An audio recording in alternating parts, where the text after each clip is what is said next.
आज सकाळी मी आणि माझा जिवलग मित्र म्हणजे विशाल जो की व्हेटरनरी डॉक्टर आहे अकोल्याला निघालो. त्याला बैल आजारी असल्याचा कॉल होता आणि मला पण मटण आणि भाजीपाला घ्यायचा होता. तालुक्यात पण आपले बरेच मित्र आहेत. त्यांपैकी एक माझा जिवलग मित्र म्हणजे सचिन शिंदे. त्यांच्यासोबत मस्त गरमागरम चहा पिला आणि किराणा घ्यायला आलो. तेल आणि तंदूर आटा संपला होता. तो घेऊन मटण घ्यायला आलो. तिथं मार्केटमध्ये ताजी कोथिंबीर घेतली आणि मटण घेऊन डायरेक्ट खानावळीत आलो. खानावळीत आल्यानंतर मटणाच्या तयारीला लागलो. आपण नुसतं म्हणतच नाही की चुलीवरचं मटण, पण ते प्रॉपर 100% चुलीवरचं बनवलं जातं. रस्सा घट्ट करण्यासाठी आपण बाजरीचं पीठ वापरतो, म्हणजे मटणाला एकदम अस्सल घरगुती चव येते. रस्सा तयार झाला ना ऑर्डर चालू झाल्या.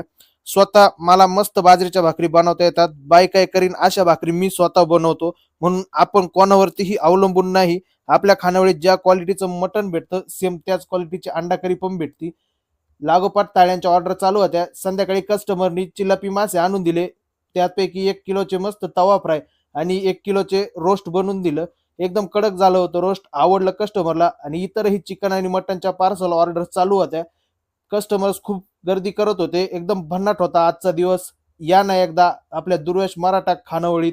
मस्त पाहुणचार करतो तुमचा. धन्यवाद.